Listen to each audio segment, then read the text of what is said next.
Okey, subhanallah, subhanallah, walhamdulillah, wala ilaha illallah, wallahu akbar. Mana salutation?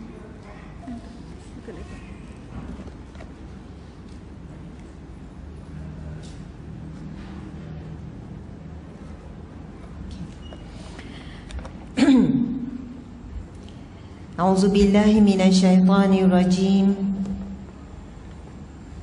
Bismillahirrahmanirrahim. Assalamualaikum warahmatullahi wabarakatuh. Lemah lembutnya. Lemah lembut ke lemah lembek? Subhanallah. Biasa kalau bagi salam masuk rumah memang lembut macam tu ya. Bercakap dengan suami lemah lembut sampai tak bunyi, macam bisik-bisik je kan. Masya Allah. Okey, kesian pula kan terhalang ni. Tak apa ya, boleh nampak kan sikit-sikit kan. Okey, sini Masya Allah. Sekali lagi kita bagi salam kepada para wanita salihah, perhiasan dunia terindah, bidadari di jannah, bakal-bakal bidadari di jannah, wanita yang sabar, yang kuat, yang istiqamah, yang mujahadah, yang tadhiyah, banyak buat pengorbanan, yang berseri-seri. Subhanallah, sama di sana kena juga tu kan. Biasa orang perempuan, ramai juga Tuan Haji. Masya Allah. Ada lagi depan-depan ni, subhanallah. Oh, angkat tangan tu kan. Siapa rasa muda lagi angkat tangan. Masya Allah.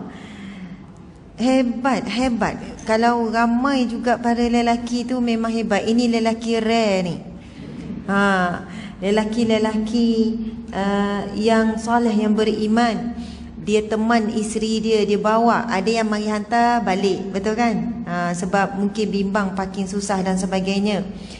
Kemudian bukan mudah juga ya, untuk kita menjadi seseorang yang merendah diri, tawadhu'. Sebab orang yang berada merendah diri, lagi banyak ilmu yang dia dapat. Bila kita datang dengan gelas yang kosong, dengan merendah diri, kita dapat ilmu lebih daripada orang yang datang dengan dah terisi, dah mengisi dalam gelasnya tu air. Subhanallah, alhamdulillah. Sekali lagi nak bagi salam. Assalamualaikum warahmatullahi wabarakatuh.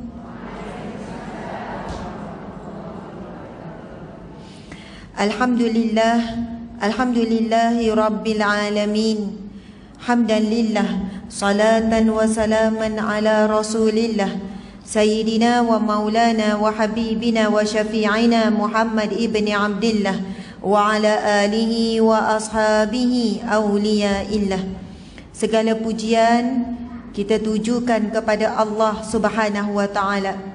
Dalam satu hadis Nabi sallallahu alaihi wasallam, subhanallah walhamdulillah tamla'u wa tamla'ani ma bainal ardi was samawat. Ucapan subhanallah, maha suci Allah, alhamdulillah, segala pujian bagi Allah, untuk Allah, kembali kepada Allah, akan memenuhi pahalanya antara langit dan bumi. Ma bainal ardi was samawat, akan memenuhi di antara langit dan bumi. Subhanallah, Allahu akbar. Muslimin, muslimat, sahabat-sahabat di mata Allah sekalian, namun kita ucaplah dengan ucapan yang khusyuk, dengan ucapan daripada hati, bukan hanya pada lidah tetapi hati juga menyertai. Bila kita sebut subhanallah, maha suci Allah. Apa maksud maha suci Allah ya? Subhanallah, maha suci Allah. Mungkin bagi kita yang tak berapa faham, kita rasa Allah itu suci, Allah itu bersih. Hakikatnya maha suci Allah itu kita menyucikan hati kita daripada menduakan Allah, daripada mensyirikkan Allah. Maha suci Allah daripada segala sekutu. Tidak ada sesuatu pun yang menyamai Allah. Tidak ada pertolongan yang lebih baik, perlindungan yang lebih baik, pemberian yang lebih baik, yang menentukan segala-gala yang lebih baik melainkan daripada Allah Subhanahu wa taala. Sebab kadang-kadang kita merasakan kerana kita ini ada kebijaksanaan, kerana keturunan kita 7 keturunan semua orang hebat-hebat, 7 keturunan kita ni alim ulama contohnya ya. 7 keturunan kita sekian-sekian. Kita belajar tinggi, ada sijil, ada kemahiran, dapat anugerah itu, dapat anugerah ini. Kita kadang-kadang itu mempunyai sifat ketuhanan, merasakan bahawa kita lah yang usaha, sebab usaha kita lah kita dapat, sebab idea kita lah dan sebagainya. Jadi maha suci Allah daripada menyekutukan Allah dengan diri kita dan menyekutukan Allah dengan makhluk yang lain. Sebab itu bila kita ucap subhanallah, maha suci Allah, nak membersihkan hati kita ini semata-mata segalanya la haula wala quwata illa billah. Sebab kadang-kadang kita zikir tapi tanpa faham, maka hati kita itu tidak ada kesan dan tidak berubah.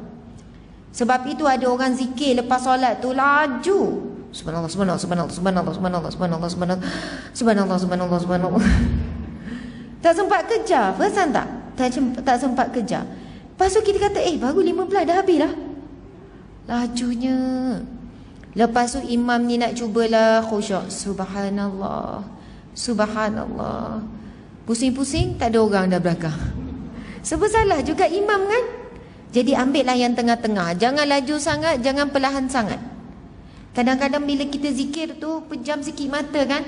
Subhanallah, pejam tu nak bawa hati tu, masa sebut tu terlintas perkataan maha suci Allah daripada segala sekutu. Riak tu, riak kita buat sesuatu untuk ditunjuk pada manusia. Nak tunjuk kita ni, yelah nak tunjuk, kadang-kadang tak niat nak tunjuk, tapi dia mari perasaan tu. Soalannya kita buat sesuatu kerana manusia. Dan jangan tinggalkan juga amal ibadah kerana manusia, itu juga riak. Nak sedekah patut ada orang nampak, tak yalah, tak naklah orang puji, tak naklah orang nampak. Itu pun kita nak tinggalkan sesuatu dan buat sesuatu kerana Allah.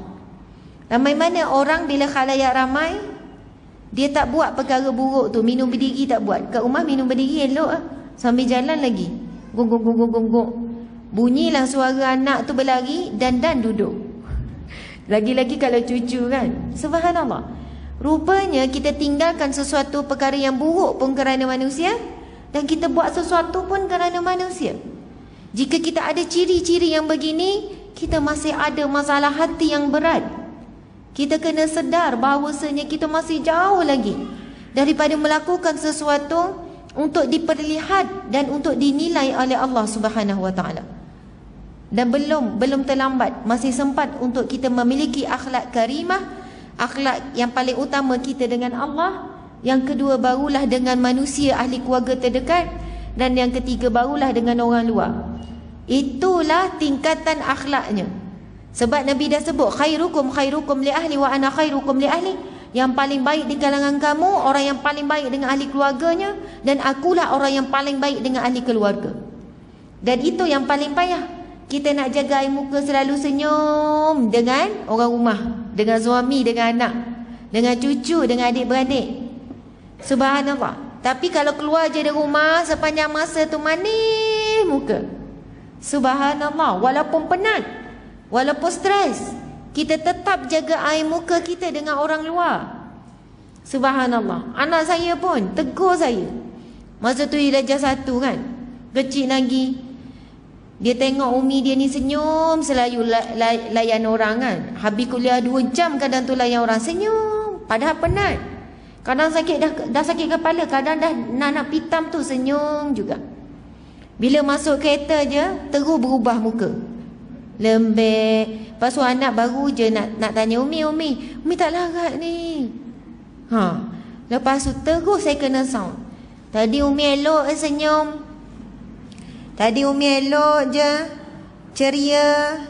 Itu kan depan orang kan tengah tengok Umi, orang nak ambil gambar. Sebenarnya Umi penat sangat. Sebenarnya Umi sakit kepala. Jadi nantilah dulu. Lepas tu dia sambung lagi. Saya ingat dia kata, apa ni? Umi tak boleh ke tahan penat sekejap je layan Imran. Dia cakap macam tu. Seolahnya seakan saya cakap, saya tahan je tadi tu sebab nak layan orang. Umi tak boleh ke tahan sekejap layan Imran. Masa tu kan memula rasa macam nak kena cubit ni, kena pulas ni kan. Tapi saya fikir, ya Allah, apa salahnya? Tahan berapa minit je lagi. Saya boleh bertahan 2 jam.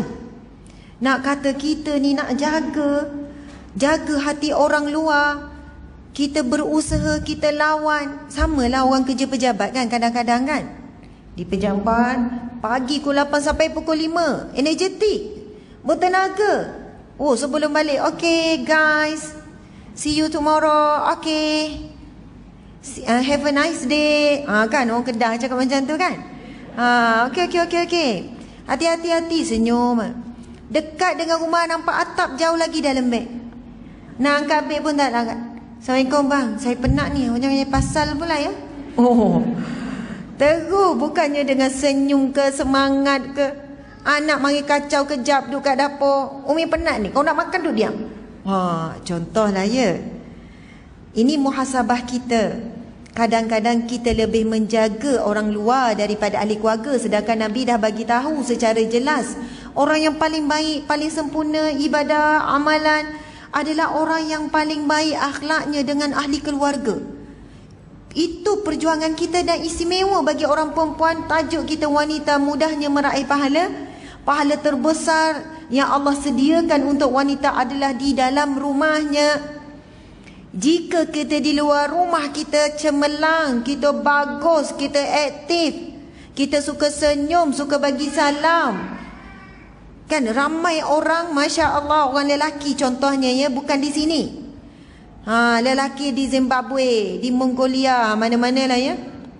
Bila ada je misi-misi banjir, misi-misi bantuan, keluar 2-3 hari, kerja dengan berlumpur-lumpur. Balik rumah, suami isteri minta, bang tolong buang sampah. Rupanya tak ada tenaga nak angkat sampah. Awak tak tahu ke saya penat? Pergi buat bantuan dekat luar tu tak kenal erti penat. Pagi malam. Masya Allah, ramai mana yang macam ni? Saya sedang cakap pada diri saya juga ya. Ramai lagi bersih rumah orang, angkut dan sebagainya. Bukan kata tak elok, itu bagus sangat. Tetapi jangan terbalik. Sebab paling utama akhlak kita dengan Allah itu nombor 1 lah. Yang kedua akhlak kita dengan ahli keluarga. Yang ketiga barulah akhlak kita dengan orang luar. Kalau tengok contoh Nabi SAW memang orang yang sangat kemas, bersih, rapi. Tengok tuan-tuan haji kita, Masya Allah, bersih, rapi, handsome. Sekali tengok terus cair ni, senyum-senyum tu haji. Masya Allah, saya nampak ni senyumnya, Masya Allah. Ada yang dah sampai planet mana, alam lain. Masya Allah. Ketika umur Nabi 60 tahun, 62 tahun, 63 tahun, maksudnya umur-umur lebih kurang ni lah kan, umur 59 tahun, Nabi memang segak. Pakaian kemas, bersih, wangi, wajah suka senyum. Isteri Nabi kata setiap kali masuk ke rumah, Nabi mesti berus gigi dulu, guna kayu sugi kan. Setiap kali nak bercakap dengan isteri, kayu sugi dulu.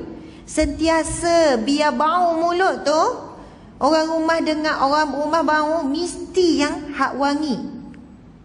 Masya Allah, jaga ni badan wangi dan sebagainya. Kemas luar rumah dan dalam rumah. Orang perempuan dalam rumah macam ni juga ke? Segak, lawa. Yalah, tak adalah pakai tudung kan. Alhamdulillah ni semua nampak segak ni. Mungkin kalau buka tudung nampak tua lah 10 tahun kan, sebab rambut dah beruban. Ni kan muda 10 tahun. Buka je, ya Allah.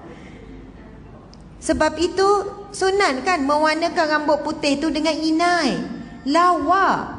Saya tengok nenek saya dah arwah dah lah kan, mesti dia pakai inai, rambut putih tapi dah nak jadi merah, jadi brown gitu kan. Lawa, muda 10 tahun. Pakai baju yang indah. Kita kan berabi duit beli baju untuk di luar.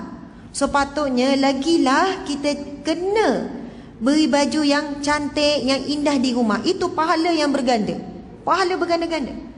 Kalau sunnah Nabi lah, isi siri Nabi dan sebagainya, di luar tu memang pakai serba hitam, pakaian yang paling tidak menarik di luar, pakaian yang paling menarik di rumah.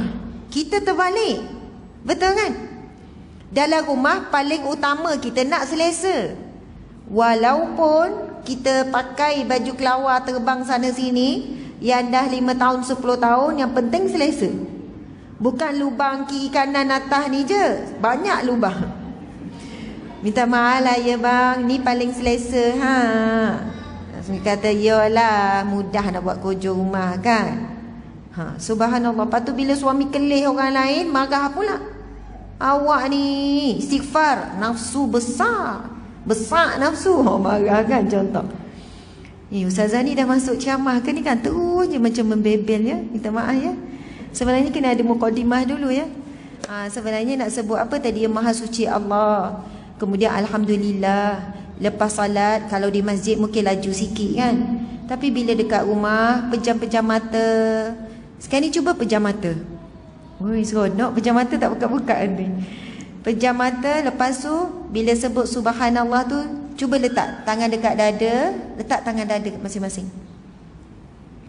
Okey, lepas tu kan, pejamkan mata ikut apa yang saya cakap ya. Boleh? Okey. Pejam betul-betul. Okey, tarik nafas, pejam mata. Subhanallah. Kuat lagi ya. Subhanallah. Maha suci Allah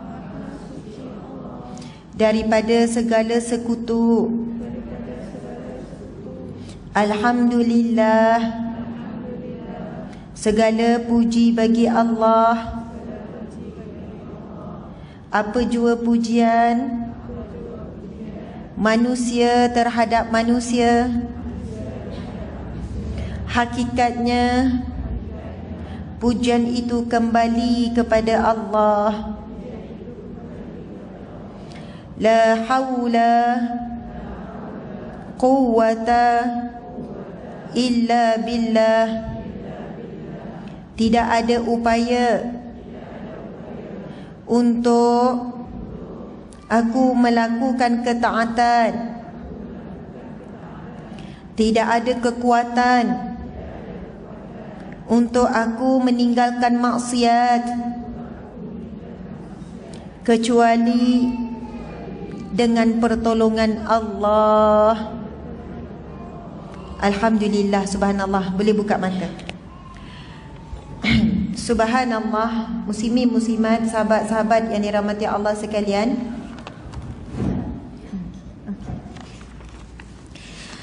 Bila kita sebut, sebagian ulama menterjemahkan kalimah la haula wala quwwata illa billah, membawa maksud la haula, tidak ada daya untuk melakukan amal ibadah, untuk kita salat, untuk kita puasa, tidak ada daya.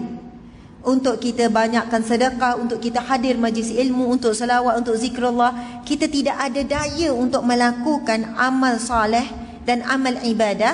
Amal soleh tu yang lain tu lah, menyapu rumah, lipat kain, basuh kain, masak, semua tu amal soleh. Tidak ada daya untuk kita buat amal soleh dan kebaikan. Wala quwwata, dan tidak ada kekuatan untuk kita tinggalkan maksiat, meninggalkan perbuatan keji, illa billah, kecuali dengan pertolongan Allah. Sebab itu bila orang puji kebaikan yang kita buat, suami puji masakan kita sedap, hakikatnya pujian itu kembali kepada Allah, kerana Allah lah yang memberikan kepada kita daya kekuatan untuk melakukan amal soleh dan amal ibadah. Saya sebutkan dua tu supaya mudah untuk kita faham. Amal ibadah ni, ibadah solat, puasa, zakat, sedekah dan sebagainya tu kan, yang kita nampak itu ibadah. Manakala amal soleh selain daripada tu, yang kita hadir majlis ilmu ni, nampak jelaslah amal ibadah. Masya Allah. Masuk ke masjid tadi, kita susun selipar, itu amal soleh ke amal ibadah? Amal soleh lah tu. Kita susun selipar, ada rak kasut yang disediakan kan, kita pun ambil, kita pun letak, memudahkan orang lain nak masuk, bagi yang tak muat lagi. Subhanallah. Bila kita pergi tandas, lepas kita pun bersihkan bila nak keluar, itu semua amal soleh yang diberikan pahala. Masya Allah. Tidak ada daya, melainkan Allah beri hidayah kepada kita untuk buat perkara-perkara yang baik tu. Dan kita sebenarnya tidak ada kekuatan pun untuk meninggalkan maksiat melainkan daripada Allah. Tetapi semua itu ada ikhtiar manusia. Jadi bila sebut la haula wala quwwata illa billah, insya-Allah kita akan jadi kuat tinggalkan maksiat, kita jadi berdaya untuk melakukan ibadah. Masya Allah, alhamdulillah. Terima kasih saya nak ucapkan. Minta maaf tengah-tengah baru nak macam mukadimah. Ustaz, okey tak tu? Kena tengah ni sikit. Boleh macam CP-CP ni ya? Oh, okey.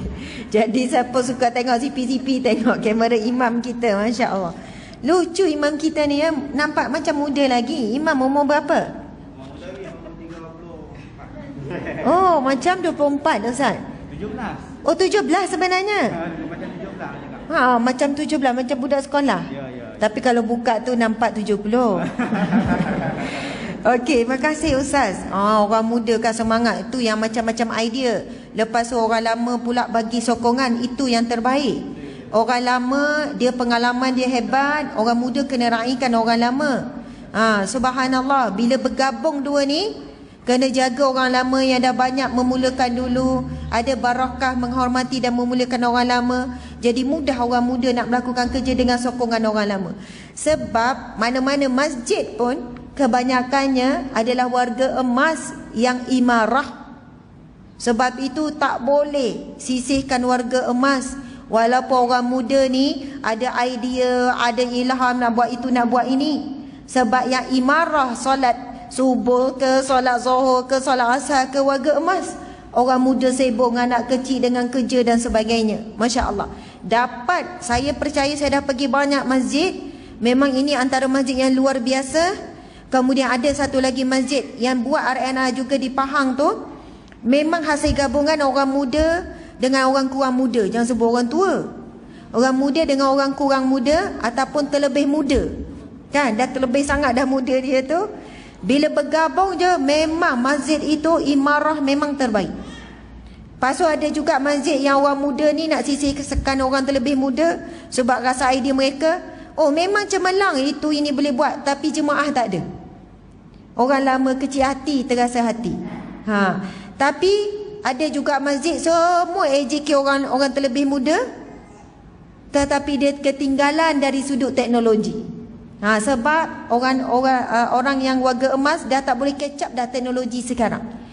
Sebab kena wawarkan melalui media sosial dah sekarang ni. Sebab itu dapat sumbangan dan sebagainya. Jadi terima kasih kepada pihak Masjid Al-Bushra Merbuk Kedah. Masjid Al-Bushra Merbuk Kedah. InsyaAllah kita lurutlah apa yang patut kan. Yang mengelip-mengelip tu kan. Subhanallah. Pakai barang kemas ni memang perhiasan wanita. Tapi bila berlebihan dia jadi tabarruj. Sebab itu tak elok, tak berapa comel sebenarnya. Orang perempuan pakai barang kemas besar sangat. Kan kecil hati, dia pun tarik lengan dia. Sudah. Tarik, nak sorok kan. Sebenarnya orang perempuan bila pakai gelang, sedang-sedang, itu yang manis. Perasan tak? Nampak manis. Bila besar sangat tu, dia dah hilang manis tu. Dia jadi over kan. Ustazah direct je ya. Saya tak nampak ni. Jangan sorok-sorok dalam tudung. Nanti tak jadilah jumpa Ustazah ni. Tabarruj ni maksud dia berlebihan. Tabarruj ni maksud dia menarik perhatian. Pakaian boleh jadi tabarruj bila pakaian seorang wanita itu berlebihan. Merelip-relip warna yang striking gini-gini. Walaupun longgar, walaupun tak ketat, walaupun tak jarang, tetapi ada daya tarikan. Kalau orang Arab pakai baju kurung, menarik tak? Pelik, jadi daya tarikan. Tiba-tiba orang pakai baju kurung. Masya Allah. Tapi kalau orang Melayu, kita semua dah biasa pakai baju kurung, tak ada masalah. Tak jadi tabarruj. Tak adalah kita kata ini tabarruj ni menarik perhatian. Sebab ini pakaian kebiasaan bagi rakyat Malaysia. Tapi kalau ada orang Arab dekat Mekah, dekat Madinah, tiba-tiba pakai baju kurung, saya rasa semua lelaki Arab tengok. Ui. Bagi mereka mungkin itu jadi tarikan, boleh jadi tabarruj, mata jadi tertarik untuk memandang. Subhanallah, Allahu Akbar. Wajah wanita ini, walaupun ada sebagian ulama Imam Syafi'i kata termasuk dalam aurat, tapi ada juga ulama dalam mazhab Syafi'i mengatakan tidak aurat, dan mazhab lain tidak mengatakan aurat. Tetapi menutup itu atas dasar kerana ia adalah perhiasan wanita. Wajah kita ini ada daya tarik. Tetapi jika tidak ditambah perhiasan itu, maka ia hukumnya tidaklah berdosa. Memang tidak aurat, boleh saja menunjukkan wajah. Tetapi masalah yang berlaku bila wanita menambah, memperindahkan lagi wajahnya dengan solekan-solekan. Itu boleh jadi kepada hukum haram bila ditambah-tambah berlebihan. Takkan tak boleh langsung Ustazah. Saya kan hari tu ada, ni kan tak sebut, tak habis salutation ni. Terima kasih Ustaz Firdaus Iman, pengurusi Masjid Al-Bushra Merbuk. Tadi tu Ustaz Firdaus ya? Oh yang ni. Aduh lah, nanti saya sambung masa saya pergi Masjidil Haram. Dah berpunya lah Ustaz ni. Alhamdulillah. Jangan berangan lebih ya Ustaz. Orang rumah ada sini? Orang rumah ada? Dia ada dalam kamera. Oh, dah ada dalam telefon ni. Kadang bila tanya orang rumah mana, kat rumah lah, nama pun orang rumah kan. Orang dapur mana? Kat dapur. Kesian pula. Okey. Dia cover tu. Betul ke orang rumah dia ada situ? Ada anak kecil kan Ustaz kan? Tu yang duduk kat rumah tu. Kemudian pegawai jawatankuasa Masjid Al-Bushra, muslimin-muslimat semua. Imam-imam, Bilal-Bilal, semualah AJK, muda, terlebih muda dan sebagainya. Alhamdulillah. Mudah-mudahan Allah berkati ni mereka susah payah ni, Masya Allah. Kepada yang ada terdekat ni, mungkin ada orang, sebab kita ni last minute juga sebenarnya kita buat hebahan. Kot adalah orang-orang sekitar Merbuk ni sempat lagi datang ni. Ceramah habis lagi dalam 3 jam lagi ni. Kalau bertolak daripada KL pun sempat sampai lagi ni. Berdebar bunyi 3 jam kan. Kalau shopping 3 jam okey Ustazah. Suami kata shopping lah bagi masa 3 jam. Okey. Bila kuliah bunyi 3 jam tu, tak ada, saya pun tak boleh lama. Sekarang 9.48 kan? 9.48, betul tu Ustaz? Jam tu. Betul ya? Kita habis dalam 10.30 boleh? Lebih kurang setengah jam lagi boleh ya, insya-Allah. Allahu Akbar. Muslimin muslimat, masa saya adalah solat pergi umrah gitu kan. Bila kita di Mekah dan di Madinah ni, saya tengok yang aktifnya di Mekah. Di Mekah, di Masjidil Haram, dia ada petugas-petugas, ustazah-ustazahnya di dalam Masjidil Haram. Bila kita solat, bila kita baca Quran, dia menyampaikan tazkirah jalan, maksudnya daripada orang ke orang. Kita nampak ada beberapa orang yang jalan, lepas tu dia pun duduk sebelah, lepas tu dia bercakap. Sampailah tiba kat tempat saya. Lepas tu saya ada dengan kawan-kawan. Kebetulan kawan tu ialah ceritanya adalah artis. Lepas tu adalah kawan ni, seorang tu memang dia bersolat dengan ini, dengan pipi merah, dengan pakai gincu, bersolat, nampak ketara bersolat dalam Masjidil Haram. Tapi bila dah ruang solat, buka kan. Lepas tu seorang lagi tu dia tak adalah bersolat sangat, cuma dia pakai celak, tapi jelas nampak celak. Lepas tu ustazah mereka ni orang Arab kan, dia tanya. Mula dia tanyalah dulu soalan, can you speak, you prefer English or Arabic or Kedah? Tanya Kedah lorak Kedah. Tak ada lorak Kedah tak ada. Lepas tu kita kata English. Dia boleh Arab, dia orang Arab, English pun dia lancar. Lepas tu dia pun cakap lah tentang wanita. Kita wanita ni indah, dia kata. Allah ciptakan kita indah. Lepas tu dia baca hadis Nabi, ad-dunya mata', dunia ini indah, perhiasan. Wa khairu mata'iha al-mar'atu salihah. Dan perhiasan yang paling indah, yang paling menarik perhatian adalah wanita yang salihah. Bukan perhatian lelaki tapi perhatian Allah. Kalau dapat jadi wanita salihah, dapat menarik perhatian Allah. Dan wanita memang perhiasan. Bila berjalan je wanita, bayangkan ni, bayangkanlah kalau satu kampung tu lah kan, semua lelaki belaka. Ustaz, satu kampung semua lelaki belaka. Ustaz Firdaus. Ya. Ustaz Firdaus kan nama? Ya, betul. Ya, betul. Kalau dalam kampung semua lelaki, tak ada perempuan, rasa macam mana kampung tu? Boring tak?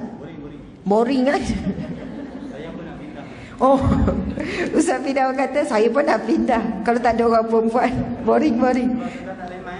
Ha? Sebab kita tak lemai. Sebab Ustazah tak lemai, semua lelaki belakang. Pandai imam ni, Masya Allah. Anak siapa ni? Lelaki siapa ni? Bahaya ni, ramah macam ni kan. Orang rumah dia kalau tengok, berhati-hati sikit ni dengan suami ni. Masya Allah. Allahu Akbar. Kalau satu tempat pekerjaan pun sama, lelaki belaka. Perempuan ni memang bila ada tu kan, dia jadi manis, jadi lawak, jadi indah lah. Masya Allah. Jadi cabaran bagi wanita yang Allah dah ciptakan indah, sama ada dia nak melawan hawa nafsunya untuk dilihat lebih indah bagi pandangan manusia ataupun lebih indah bagi pandangan Allah. Itu cabarannya. Masya Allah. Jadi kan, mula-mula dia cakap lah tazkirah, dia baca hadis Nabi, dia baca firman Allah. Lepas dah tazkirah lembut-lembut, dia cakap direct. Dia tak ada dah tapi-tapi, dia cakap direct. Dia minta maaf dulu. Dia kata, I'm sorry, I need to tell you. Saya kena bagi tahu juga awak. Apa yang awak pakai dekat muka ni haram. Direct, tak ada tapi-tapi. Haram. Kecuali kepada suami sahaja. Ini, direct. Lepas tu saya pakai mask kan, dia kata buka. Lepas tu dia kata anti sah. Masa dia kata kamu tak pakai apa-apa. Okey. Lepas tu seorang lagi pun kena buka juga. Lepas tu dia kata ni celak ni, tebal ni hanya untuk suami. Jangan pakai di luar. Kamu sudah cantik, dia kata. Risau saya kan. Okey. Hah? Oh gitu. Okey. Okey, tabung nak bergerak ya. Kita Oh subhanallah. Okey, gini. Nanti dulu tabung jangan gerak lagi. Saya nak bagi semangat, nanti lain sikit jumlah dia masuk. Stop dulu. Nanti sebab angkat kaki dulu. Letak kat kaki dulu. Dia sampai masa saya akan melancarkan. Masa tu tak muat tabung tu Ustaz. Insya-Allah. Ada tabung besar. Allahu Akbar. Lepas tu kan, saya ni lepas daripada yang ustazah tu pergi, saya pun bukan terasa, saya takut dua orang ni terasa kan. Sebenarnya kalau kita merujuk kepada Jawatan Kuasa Fatwa, tulisan-tulisan para alim ulama di Malaysia, memang lembut bab tabarruj ni. Nak menyesuaikan dengan adat kebiasaan dan masyarakat ni. Di sana pula, Masya Allah, wanita tu kan banyak bertutup. Tapi sekarang kita tengok banyak dah tak bertutup. Nampak jambul pun dah banyak. Kalau pergi Mekah Madinah sekarang, yang jambul-jambul pun dah banyak, nampak leher pun dah banyak. Sebab kita tahu kan tanda-tanda kiamat itu, ia bermula ketaranya di sana. Kita dah tahu dah macam-macam dah kat sana tu. Di bawah tanah Arab, Saudi Arabia, adanya satu tempat yang mana maksiat sangat berleluasa kan, konsert-konsert besar, orang-orang yang artis-artis antarabangsa. Kita nampak tanda-tanda kiamat itu sangat jelas dan ketara di sana. Namun masih ramai wanita yang sangat menjaga, mengikuti sunnah para isteri Nabi dalam berpakaian. Masya Allah. Tetapi bila kita balik ke Malaysia, saya juga merujuk kepada Jabatan Mufti beberapa, bila ditanya apakah hukum memakai gincu contoh ya. Jawapannya adalah apa sahaja yang kita pakai pada wajah kita, sebab seluruh badan lain kita tutup. Sekarang ni jaranglah orang hiaskan tangan, pakai bedak, pakai gincu. Ni cuma kadang isu berkenaan dengan inai itu pun sebenarnya bukanlah jatuh haram, tetapi ia boleh jadi menarik perhatian. Itu saja. Tetapi bagi wanita salihah, dia nak jaga, dia tak nak dia menjadi bahan tarikan kecuali pada suami. Kalau suami suka, suami yang nak tengok, di situ ada pertimbangan, mungkin boleh. Secara umumnya wanita memakai sesuatu pada wajah harus untuk menutup celah wajah. Contoh pakai krim nak tutup celah wajah. Kedua, untuk wajah itu nampak segar sikit. Kalau tak, orang duk tanya sakit ke? 10 orang jumpa orang tanya sakit ke tak sihat, sebab muka terlalu pucat. Jadi dipakai sikit dengan warna yang seperti natural. Okey, subhanallah, sebab terlalu pucat. Ada pula sebab dia kanser, lepas tu semua dah gugur, kening pun tak ada. Orang tengok sekali, orang tengok 2-3 kali, sebab macam alien. Minta maaf ya, bukan saya kata pesakit kanser ni, mereka saya cakap dengan saya. Dia kata, Ustazah kan nampak macam alien pula kan. Kan alien kan memang biasa mata tak ada kening kan. Sajalah tu, itu bukan nak menghina ya. Cuma nak sebutkan, dia kata rasa macam pelik, lepas tu dia tambah ni. Maka kita nampak ada keperluan. Tapi apa keperluan wanita ya? Allah dah ciptakan kening itu sebenarnya terletak indah dan cantik. Tapi dilukis bawah, dilukis atas sebab nak nampak lurus tu kan. Adakah kita merasakan ciptaan Allah itu belum sempurna, sehingga perlu buat sesuatu untuk menyempurnakannya? Kalau yang tak ada tu cerita lain. Dia bolehlah lukis tu sebab nak nampakkan kembali kepada fitrah. Fitrahnya ada kening. Sama juga bulu alis mata ni dipanjang-panjang dan sekian-sekian. Bila kita tanya untuk apa? Untuk kepuasan diri sendiri, Ustazah. Saya akan tanya, kat rumah pakai tak? Tak. Kalau kepuasan diri sendiri, kat rumah pun pakai. Jadi bila pakai di luar, ada niat, Allah Maha tahu, untuk dilihat cantik. Oleh siapa? Oleh orang lain. Masya Allah. Jadi secara umumnya tak salah, boleh nak pakai foundation sikit, nak pakai krim sikit contoh kan. Pakai sunscreen. Ada yang pakai nipis saja, macam tak perasan celak tu, pakai nipis saja. Maka selagi ia tidak tabarruj yang menarik perhatian, menaikkan hawa nafsu bila memandang, maka ia dalam kategori harus. Jadi umumnya begitu. Tak boleh direct nak cakap haram-haram. Macam orang Arab tu direct je. Haram-haram. Itu kaedah cara dia. Subhanallah, alhamdulillah. Betul ke Ustaz? Kalau ada salah cakap nak? Ya, boleh ya? Takut pula Ustaz duduk sini ya. Takut? Takut nak tanya apa-apa kan? Terus ready kat situ. Subhanallah. Alhamdulillah, muslimat sekalian, tajuk kita apa dia? Mudahnya wanita meraih pahala. Okey, sekarang semua ada buku ni. Buku ni pun dah tak banyak tapi boleh share. Buka muka surat 90. Cari muka surat 90.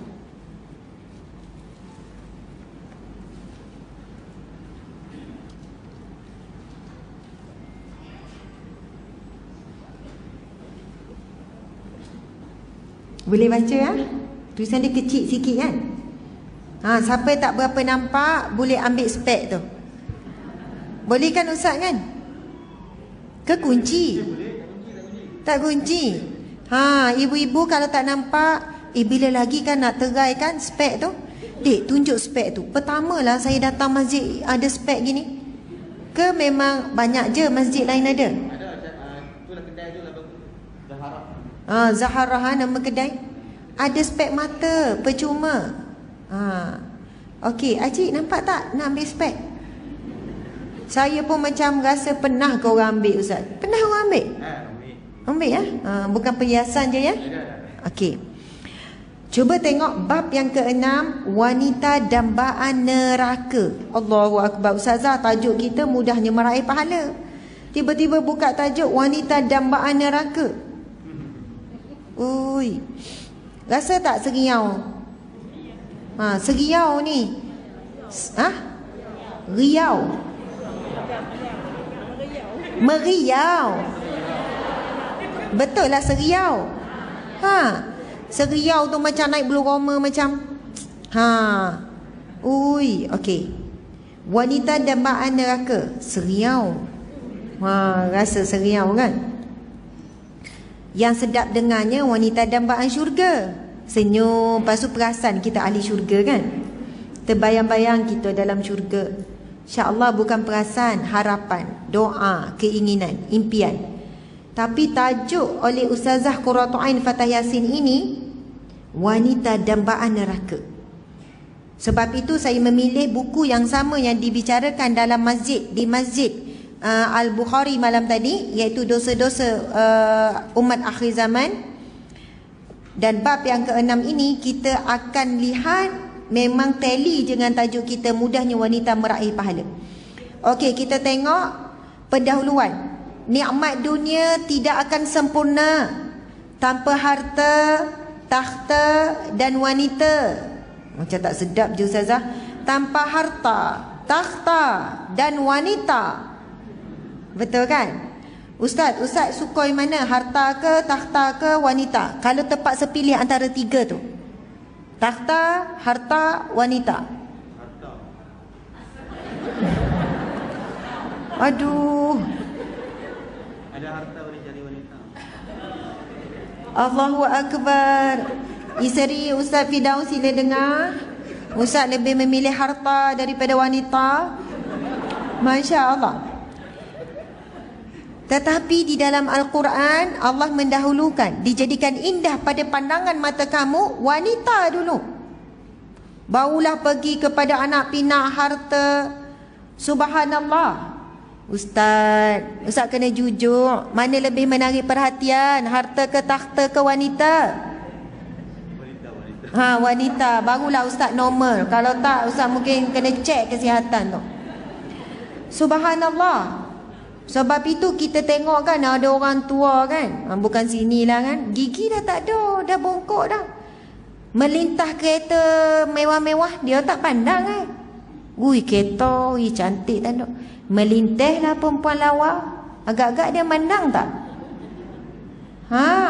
Walaupun tak ada gigi, tengok tu. Lawa, seksi, pakai ketat gelamat. Tarikan tu sampai tua. Tapi imam-imam, tuan-tuan haji kat sini tak ada. Subhanallah. Tunduk. Astaghfirullah, astaghfirullah, astaghfirullah. Betul kan Ustaz kan? Alhamdulillah. Masya Allah. Itu sifat-sifat lelaki yang beriman, menundukkan pandangan. Wanita yang beriman pula, dia tidak memperlihatkan keindahan. Allahu Akbar. Yang zahir itu cerita lain lah. Yang zahir, yang dibenarkan diperlihat wajah dengan dua tapak tangan tu lain lah. Yang lain tu kena jaga. Nikmat dunia tidak akan sempurna tanpa harta, takhta dan wanita. Semakin singkat usia dunia, semakin pantas iblis berusaha menjadikan wanita sebagai senjata buat menggugah sekalian manusia. Subhanallah. Buku ni ada yang tengok secara live ni ada lebih kurang 3,000 lebih, campur ni lebih kurang 4,000 lebih lah yang melihat secara live. Belum lagi ni yang datang ni lebih kurang dalam 20,000 ni. Kan yang tak nampak, termasuk yang tak nampak. Okey, mungkin ramai yang tanya, Ustazah mana nak beli buku ni? Dosa-dosa akhir zaman ni boleh beli melalui online Shopee kita, Galeri UAH, ataupun melalui page. Maksudnya kita ada jual lah. Okey, subhanallah. Sebelum kita masuk tajuk kita ni, Imam risau tu takut tak bergorak, Ustazah lupa langsung. Tak ada hari ni. Kita punya tabung. Itu tujuan dia duduk situ tu. Subhanallah, muslimat sekalian. Mudahnya meraih pahala. Dan dikatakan, okey, subhanallah, dia antara khazanah syurga ataupun disebut sebagai khazanah kubur, harta kubur yang paling berharga. Sebab itu daripada hadis Nabi yang sahih, iza mata bani Adam, bila mati anak Adam, kita semua akan mati ibu-ibu. Tak tahulah bila ni, esok, lusa. Semalam kan ada saya sebut je lah nama ya. Kadang-kadang saya bermesej dengan Ustazah Nur Hafizah Musa. Yelah tanya khabar. Memang rapat. Sayang, rapat, Masya Allah. Yang membuatkan kami rapat ni sebenarnya arwah Kak Long dia, kakak dia, Ustazah Nur Hayati Musa.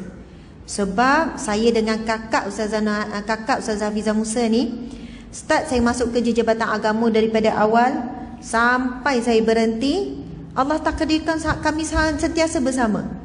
Saya masuk bahagian undang keluarga jadi ketua unit runding cara, dia bersama dengan saya unit runding cara. Duduk satu bilik, buat kerja sama-sama. Saya cuti sekejap dalam beberapa tahun, ikut suami sambung belajar keluar negara. Lepas tu masuk balik jabatan agama yang sama, saya tukar ke bahagian halal. Saya masuk 2-3 bulan, dia pun dipindahkan ke bahagian halal. Duduk bilik sama-sama. Jadi sangat rapat. Dia sangat sayang adiknya Ustaz Hafizah Musa, dan dia banyak menyokong saya dan memberikan saya ke depan supaya ceramah. Allahu Akbar. Lepas tu kan semalam Ustaz Hafizah mesej saya, dia kata, Asma, dia bahasakan diri dia Kak Cik. Asma, Kak Cik bermimpi. Kak Cik mimpi dalam 2-3 hari lepas. Berdebar pula mimpi tu. Dia kata Kak Cik mimpi Kak Long Yati, itu kakak dia lah. Kak Long Yati solat, lepas solat bagi salam. Lepas tu Kak Long Yati lepas bagi salam panggil Kak Cik. Lepas tu Kak Long Yati cakap, pergi naik atas, mandikan Asma. Asma ada ke atas, tolong mandikan. Asma tengah baring dekat atas, tolong mandikan. Lepas tu Kak Cik dalam mimpi ni Ustazah Hafizah tanya kakak dia, Asma masih hidup ke? Masih hidup lagi ke Asma? Lepas tu Kak Long Yati jawab dalam mimpi, pergilah tengok Asma hidup atau tak, ataupun dah mati. Lepas tu dia jawab, wallahu a'lam. Macam tu lah.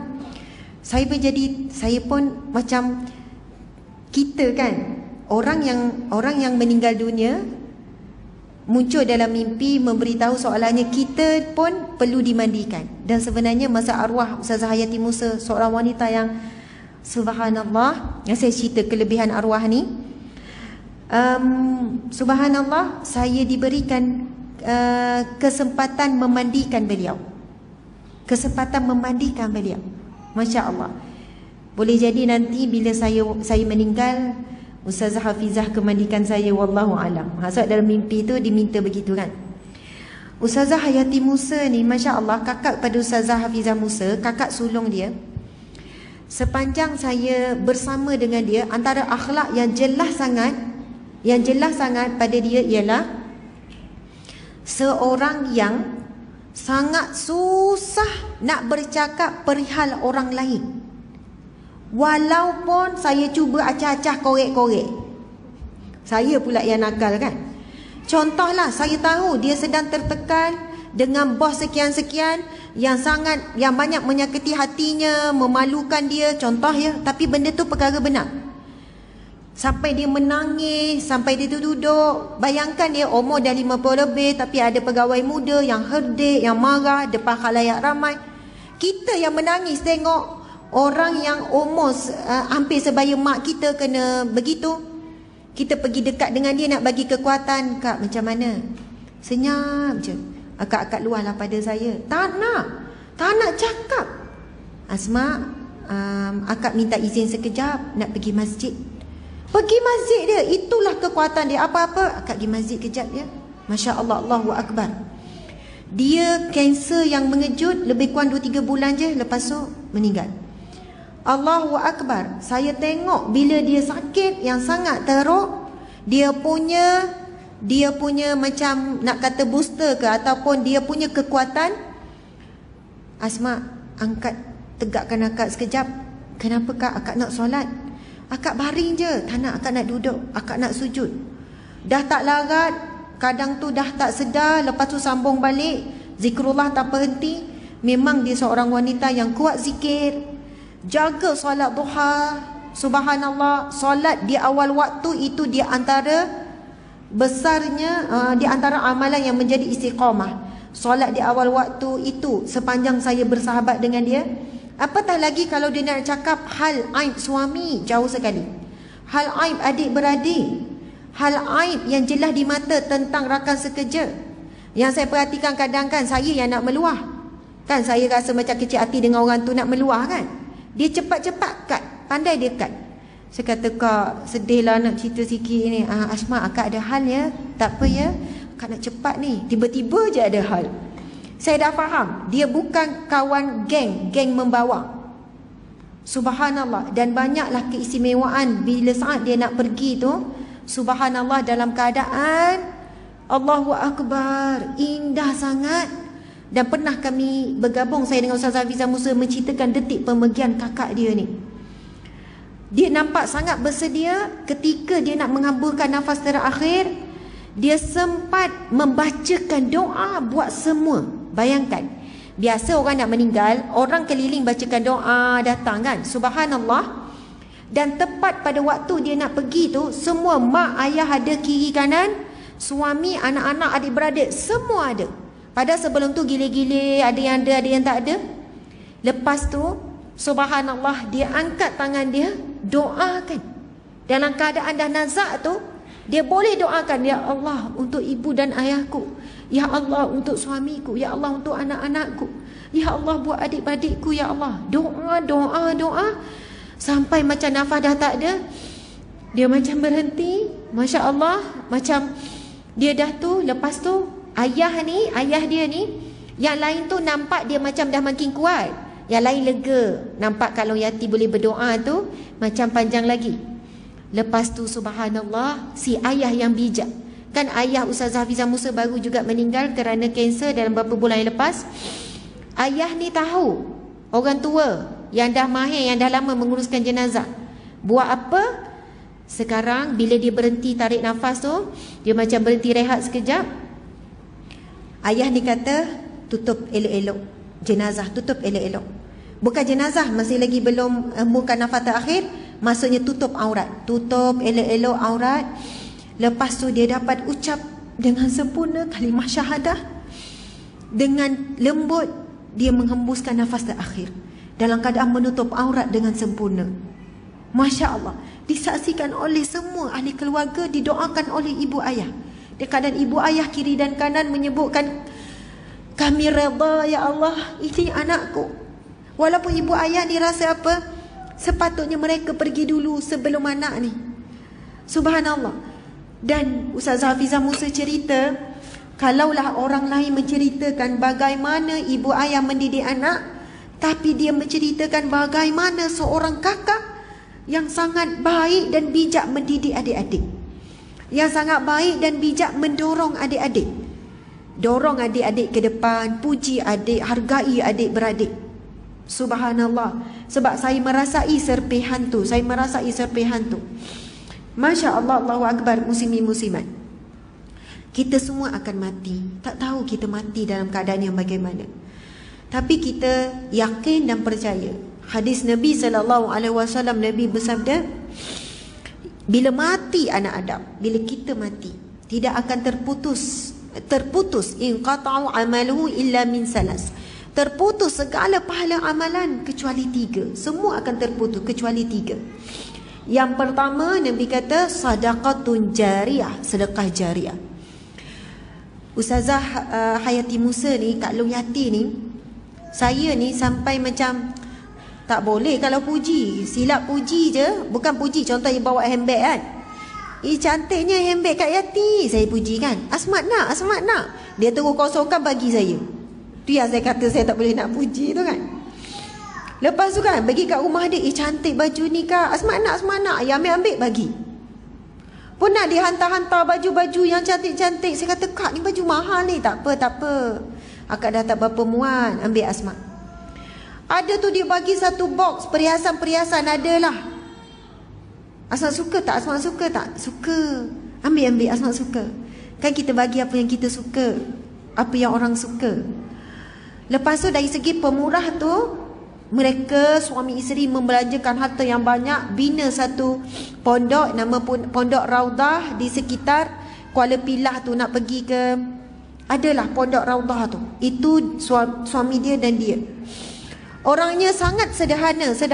Suaminya pensyarah sampai jadi pengarah universiti UTM, Profesor Madya. Tetapi banyak infak, banyak sedekah, memang tak kedekut. Allahu Akbar. Muslimin muslimat dimati Allah sekalian, sedekah jariah adalah khazanah di dalam kubur, khazanah di syurga yang sangat mahal. Setelah kita mati, apa yang diagihkan itu bukan sedekah dah. Contoh kan, kita pesan, nanti kalau mak dah meninggal, Tupperware tu bagi-bagilah. Masa hidup sayang nak bagi kan, rasa nak guna, tapi payah pula nak rosak. Itu dalam kotak lagi tu. Kan nanti mak dah meninggal, yang tu, yang ni.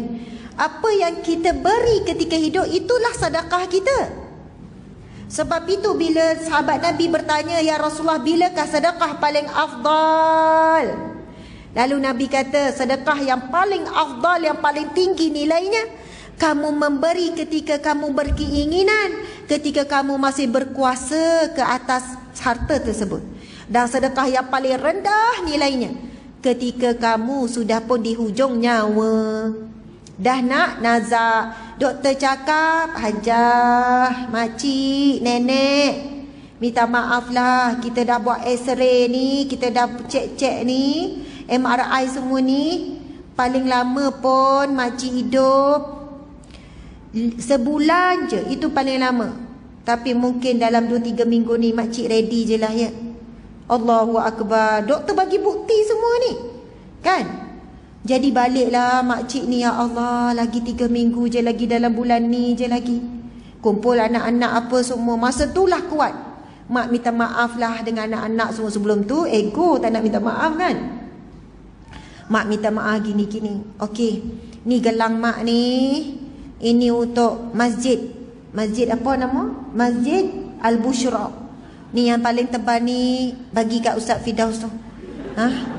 Kan Ustaz? Bagi kat Ustaz Firdaus tu, kata nak buat besarkan masjid, nak buat itu, nak buat ni, bagi-bagi. Mak tak sayang kau tak ada dunia ni, tak ada apa-apa. Tiba-tiba kan, sebab dia dekat nak mati. Tak ada apa-apa dunia ni, tak boleh bawa ke mana-mana ni, tak boleh bawa kubur ni. Kau main lagi. Okey, bagi dekat Ustaz Firdaus. Lepas tu ni bagi. Yang tu, yang ni, tanah tu wakaf apa semua. Okey mak, okey mak. Jadi apa-apa kalau cari mak off dah semua ni, telefon apa semua. Mak nak fokus khatam Quran ni. Kalau nak cari mak tak berapa ada kat rumah. Banyak itikaf dekat Masjid Busra. Kan? Update ni dekat IB, minta maaf semua, doakanlah saya, siapa ada urusan nak jumpa, banyak di masjid lah. Boleh bangun ni 2-3 jam. Kalau sebelum ni 20 minit pun payah kan, ngantuk-ngantuk. Boleh baca Quran ni sampai bermuka-muka 3 hari dah khatam. Masya Allah, Allahu Akbar. Apabila manusia menambah keimanan tentang kematian, itu telah dekat. Bila menambah keimanan, sebab apa? Selama ni ustaz dia cakap mati ni bila-bila masa, kot esok pun boleh mati, sehat pun boleh mati, tak nanti tua, orang muda pun ramai mati. Kita pun yo. Tapi hanya sekadar percaya, bukan beriman, bukan yakin bahawa mati tu bila masa. Bila doktor bagi bukti, naik terus yakin. Dah tak lama ni jadi lembut, tak ada dah tinggi-tinggi suara pada suami. Bang, air apa bang? Siap boleh sediakan, ni menu je bang. Ada 10 air. Kalau tak air sama, keluar menu tu. Bang nak makan apa? Ni menunya kan, nasi putih ni lauk-lauknya, kalau goreng yang ni. Ada menu macam kat restoran. Masya Allah. Jadi isteri solehah, tak ada tinggi suara, tak ada masa muka. Sebab detik-detik terakhir kan. Masya Allah. Dah sampai masa sebulan lebih, tak mati-mati juga. Jumpalah balik doktor tu kan. Jumpa balik doktor tu. Doktor, acik sihat you ni? Acik, ni saya cek, carilah fail. Rupanya salah fail hari tu. Rupanya nama sama tapi orang lain, salah fail. Rupa makcik ni sihat. Aduh doktor. Balik rumah, panggil anak-anak balik. Cuba tanya Ustaz Firdaus, golang mak tu dah jual kau belum? Itu golang arwah tu, mak sayang. Gila bincang, minta balik. Boleh jadi. Bincang balik tanah hari tu macam mana, boleh tak? Mak sehat, lama lagi hidup ni. Yang itu mak kata apa tu, mak tak jadi ya, mak nak pakai balik. Dah susah balik nak bangun qiyamul lail. Baca Quran baru masuk 3 muka surat dah tersenggut-senggut balik. Tak ada dah kat masjid. Tak ada dah kat masjid, kat Langkawi lah pula. Subhanallah, Allahu Akbar. Sebenarnya sebab itu Nabi kata, yang paling bijak di kalangan kamu orang yang mengingati dan buat persiapan untuk mati. Masalah kita ini, kita rasa umur kita panjang lagi. Sebab itu hadis yang dhaif, ada yang kata kalam hukama, ada yang kata hadis dhaif. Tapi hadis dhaif juga boleh digunakan untuk fadail amal. Nabi bersabda, hiduplah kamu seperti kamu akan hidup, maksudnya bekerjalah untuk dunia kamu umpama kamu akan hidup 1000 tahun lagi ataupun hidup selama-lamanya. Namun beramallah untuk akhirat kamu umpama kamu mati esok hari. Maksudnya ialah kalau bab bekerja urusan dunia, kita kena rasa lama lagi. Tak payahlah teruk-teruk sangat kerja itu kerja ni. Esok masih ada, lusa ada lagi, minggu depan ada lagi. Tapi bila bahagian akhirat, untuk akhirat, kena bayangkan esok dah mati. Mungkin hari ini dan saat ini adalah saat yang terakhir untuk kita bersedekah. Biarlah mati dalam keadaan kita bersedekah. Ibu-ibu kan banyak akaun kan sekarang ni. Maybank ada, saya ambil ada, biasanya ada, bank Islam ada, bank muamalat, semua bank dia buka. Situ sikit, sini sikit. Lepas tu tabung haji apa semua. Saya tanya, lepas mati, sekarang rumah yang kecil tu, rumah sekarang ni, kalau nak besarkan kita buka bank kan, ambil duit. Nak tambah akaun ke, nak beli perabot baru ke, betul tak ni? Betul kan? Masya Allah. Tetapi bila kita mati, kita boleh buka tak akaun-akaun tu?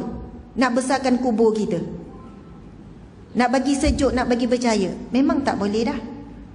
Tetapi kubur kita boleh luas seluas mata memandang, boleh sejuk dingin. Kubur kita, subhanallah, boleh jadi bercahaya, sebab ia menjadi gerbang kepada pintu syurga. Subhanallah. Melalui jalan apa? Sadaqatun jariyah. Masa tu kita akan menyesal bila kita kurang bersedekah. Sebenarnya kita rasa kita masuk duit dalam tabung, tetapi kita kena rasa kita sedang masuk duit dalam akaun kubur kita masing-masing. Sebab itu kalam hukama mengatakan jangan berkira dengan akaun sendiri. Sebab setelah kita mati je kita, semua akaun bank, tabung haji semua dibekukan jadi hak milik orang lain, tak ada kita. Dan kalau kita wasiatkan okey itu untuk sedekah itu selepas kita mati, sebenarnya harta itu dah pun menjadi harta apa? Harta waris. Harta apa Ustaz kita sebut? Harta pusaka. Masya Allah. Ustaz duduk tengok apa Ustaz? Sial ke Ustaz? Padahal tengah tengok ceramah ya? Menundukkan pandangan. Masya Allah. Jadi harta pusaka dah jadi hak milik. Semua baju kita ke apa yang kita miliki sebenarnya dah berpindah milik sebaik kita mati. Dan bila mereka sedekah, mereka lah yang dapat pahala. Anak-anak tu yang sedekah, dia dapat pahala sebab harta tu dah berpindah kepada dia. Pahala sedekah kita dapat ketika kita memberi saat hidup. Memang ramai orang dah nazak, dah sakit tenak, dah tak ada masa. Masa tu kalau orang minta apa saja dia bagi je. Mak, gelang ni saya nak, boleh ambillah, ambil. Sofa pun ambil lah. Dah nazak. Tapi Nabi kata itulah waktunya sedekah yang paling rendah nilainya, ketika kamu merasakan kamu sudah tidak berkuasa untuk memiliki atau memanfaatkan harta tersebut. Dan memang masa ni kita dah hilang dah rasa sayang. Duduk fikir macam mana ketakutan dan berpindah ke alam kubur. Tapi bagi orang yang banyak bersedekah, bila datang peluang di hadapan mata, lagi-lagi yang afdal sedekah kepada rumah Allah, sebab ia menjadi wakaf. Ustaz kata nak siapkan itu, nak siapkan ni, macam-macam kita nak siapkan supaya masjid ini menjadi tumpuan. Kita kata Ustazah, tapi bukan masjid qaryah saya qaryah lain, saya datang benda lain. Mana-mana masjid. Sebab itu Nabi sebut sadaqatun burhanun, hadis sahih ya. Sedekah ini akan jadi saksi di kamu di mahsyar kelak, akan jadi bukti dan saksi. Jika kita bagi kepada mana-mana sebanyak mungkin masjid rumah Allah di bumi ini, maka banyak mana masjid akan jadi saksi bahawasanya kita mengimarahkan rumah Allah di bumi ini. Mudah-mudahan Allah gantikan dengan istana di syurga kelak. Kita bila beri pasal emas dan perak, kita tahu antara perhiasan dunia adalah emas dan perak, perhiasan syurga. Jadi insya-Allah siapa yang berikan emas dan perak, contoh ya, ni bukan paksa ya, contoh, insya-Allah mudah-mudahan Allah gantikan dengan bergunung emas di syurga kelak. Di mahsyar lagi orang yang banyak bersedekah, bukan di mahsyar, dalam kubur lagi, Itu yang Nabi sebut, bila mati masuk dalam kubur, 3 amalan ni takkan putus. Sedekah jariah, kemudian ilmu yang bermanfaat yang kita ajar anak-anak, apapun ilmu asalkan bermanfaat. Ilmu masak, ilmu ngemas, ilmu apapun. Dan wa waladun salih, ayad'ulah, doa anak yang salih yang mendoakan. Jadi dengan lafaz yang mulia bismillahirrahmanirrahim, kita melancarkan tabung derma, tabung infak, dan sebenarnya itu adalah akaun kubur masing-masing. Jangan rasa bagi kat masjid baru kita rasa tak sayang. Itu adalah bahagian daripada kita. Dan cuba belajar memberi jumlah yang kita sayang. Kan? Duduk asyik, dengan bismillah tu maksudnya boleh bergerak dah tu. Boleh bergerak. Ada orang dia cakap, Ustazah, saya ikhlas RM1, kalau lebih daripada tu tak berapa ikhlas. Teringat-ingat nanti. Kalau bagi RM10 tu tinggal ingat je. RM50 lagi lah tak lena tidur. Mikir kenapa lah terbagi, terpedaya dengan apa Ustazah cakap. Subhanallah. Sebab itu, biarlah sedekah itu boleh menggegarkan iman, memberi satu nilai yang kita sayang. Sebab bila kita asyik dia bagi RM1, soalannya kita tak upgrade sedekah. Hidup kita semua dah upgrade. Baju, beg, kasut semua dah upgrade. Tapi kenapa sedekah tak nak upgrade? Kita ikat dengan ikhlas. Kita kata yang penting ikhlas. Sebenarnya ciri-ciri orang yang ikhlas, bila dia memberi, dia beri yang terbaik. Itu ciri orang yang ikhlas. Bila dia buat sesuatu, dia buat terbaik. Itu orang yang ikhlas. Bang, saya masak ala kadar je, yang penting saya ikhlas. Asyik-asyik lauk sama. Tak ada menu tu dah tak ada. Sebab tak jadi meninggalkan. Menu tu pun dah simpan ke mana dah. Masya Allah, Allahu Akbar. Ciri-ciri orang yang ikhlas, dia mesti buat sesuatu an yutaqanu, bersungguh-sungguh, terbaik. Bila nak beri tu dia tahu ini masuk akaun kubur, tak berkurang pun harta dia. Lepas tu dia naikkan sikit. Dulu RM1, sekarang naik RM5. Lama-lama tahu apa jadi? Allah menghilangkan rasa cinta dia kepada RM5. Dah tak rasa sayang. Dah biasa bagi RM5, tak rasa apa-apa dah RM5. Lepas tu lama-lama dia naik upgrade RM10. Mula-mula terasa lagi. Dalam waktu yang sama, rezeki dia juga akan dilapangkan lagi oleh Allah. Sebab dia dah upgrade sedekah, Allah akan upgrade lagi. Sebab itu hadis Nabi yang sahih, barang siapa yang berinfak, Allah akan berinfak kepadanya berkali ganda. Tak buat, tak rasa. Siapa yang biasa buat, dia akan rasa. Lama-lama dia upgrade lagi. Kalau nak sedekah je, dia mesti bagi paling kurang 20. Mula-mula terasa, tinggal ingat. Tapi lama-lama Allah hilangkan rasa cinta dia kepada RM20. Lepas tu dia upgrade RM50. Oh ni payah sikit. Allahu Akbar, RM50. Dah lah duit tu keras sikit kan. Memang terasa kan. Allahu Akbar, masuk pejam mata tu terasa 2 hari terasa. 3 hari terasa. Ya, bagi orang yang kaya cerita lain. Bagi orang yang dalam keadaan sederhana, mungkin susah juga, beri tu kerana Allah, mengharapkan redha Allah. Akhirnya lama-lama Allah lapangkan rezeki, hilang rasa cinta pada RM50. Bagi RM50 tu biasa, tak rasa apa-apa. Sedekah je 50, sedekah je 50. Tapi bila dia nak makan, dia berkira. Alhamdulillah, dia dah mula faham. Bila makan jimat, mahal ni, buat apa? Nanti jadi, takkan nak sebut kan, jadi najis juga kita sebut kan. Makan akan sekejap je bertahan dalam tubuh badan kita, 2 jam keluar jadi najis. Tapi sedekah bertahan selama-lamanya sampai ke syurga. Jadi berkira untuk dunia tak apa, berkira untuk akhirat sangat rugi. Sebab kita akan hidup yang lamanya di akhirat. Ustazah bila nak baca ni, buka daripada tadi. Okey, saya minum air sikit ya. Bismillahirrahmanirrahim. Masya Allah. Okey dek, ni mungkin ada yang penat dan letih dah. Penat ke? Dah, okey ya. Kan nak buat exercise sikit. Okey, semua ibu-ibu letak dulu buku tu. Boleh letak ya. Okey, semua ada tangan kan? Semua ada tangan, Masya Allah. Okey, letakkan tangan di atas bahu. Ustaz boleh buat juga Ustaz. Subhanallah. Golak ha. Okey, saya kan kadang-kadang memang saya buat exercise ni sebab kita perempuan rasa lengoh dekat mana? Bahu belakang ni kan? Okey, sekarang duduk tegak, duduk tegak. Jangan duduk macam patah pinggang, duduk tegak. Okey. Lepas tu tangan atas bahu. Sekarang pusing depan dulu. Jangan pusing main-main. Alah. Pusing betul-betul. Belakang, lepas tu depan. Jangan laju, terpelik on. Perlahan je. Tapi biar rasa tu, faham? Okey, sambil tu kita zikir Subhanallah walhamdulillah wala ilaha illallah wallahu akbar. Zikir sambung.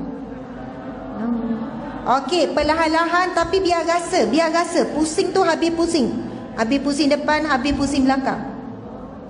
Mula ke depan dulu ya, ke depan. Masya Allah. Ada rasa tak? Rasa ya? Okey, subhanallah. Okey, sekarang berhenti. Pusing ke belakang pula. Dari depan tu pusing ke belakang. Buat kuat. Perlahan pun tak apa. Okey, zikir. Subhanallah walhamdulillah wala ilaha illallah wallahu akbar. Subhanallah walhamdulillah wala ilaha illallah wallahu akbar. Subhanallah. Sini. Subhanallah. Tak apa. Minta dia datang. Okey, sekarang dah lengoh lah pula ustazah ya. Okey, tangan ke depan. Masya-Allah. Okey, buka tutup. Bagi tegang. Jangan ke depan gitu, ke depan macam saya pagi-pagi saya buat macam ni supaya longgar tu, lega otot-otot kita. Okey, ke depan. Okey, lepas tu pergi ke tepi. Ke tepi ke kanan dulu. Subhanallah. Dah confuse dah mana kanan mana kiri. Masya Allah. Tu petanda nak balik dah tu. Okey. Kanan.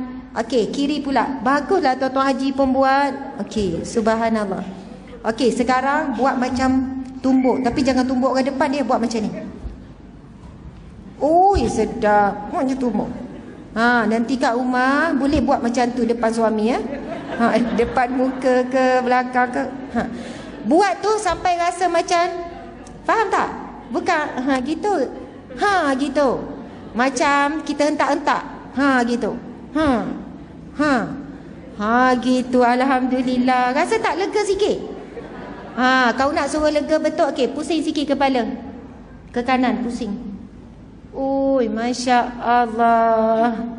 Okey. Ke kanan dah kan? Ke kiri pula. Okey, alhamdulillah. Kalau zikir, baca Quran, ngantuk, buatlah macam tu. Bukannya redha je, ya Allah, aku redha, ya Allah, kau uji aku dengan ngantuk. Bismillahirrahmanirrahim. Bismikallahumma ya wa amut. Allah, teguh, redha teguh, pasrah terus kalau ngantuk baca Quran. Jaranglah kalau orang yang buat maksiat ngantuk, ngumpat memang tak ngantuk, segar mata yang ngantuk. Kau nak tahu cerita tak? Segar terus. Pasal apa? Imam Firdaus tu lah. Kan lagilah segar bila ngumpat imam lagilah. Itu kalau maksiat ni jarang ngantuk. Sebab apa? Tengok TV ke apa. Sebab apa? Syaitan tak kacau lah. Syaitan tak ganggu. Syaitan bagi kekuatan. Tapi bila buat amal soleh, amal baik je, ya Allah, mulalah rasa tua 10 tahun. Macam ni lah, mata tak apa nampak. Tapi bila ngumpat muda 10 tahun. Sampai orang tu kata, tak lengah ke berdiri? Okey. Kuat tiba-tiba sendi-sendi tu. Kalau Imam Firdaus baca panjang sikit, imam ni tak reti ke Nabi dah cakap dalam hati tu kan? Kalau ada orang tua kat belakang, jangan baca panjang-panjang, ni tak jenis yang tak faham bahasa ni, gini-gini. Kalau imam baca panjang sikit, padahal imam baru baca Yasin, dia dah, padahal setakat tu je Yasin, Allahu Akbar. Kan habis satu ayat, okey lah kan ustaz kan?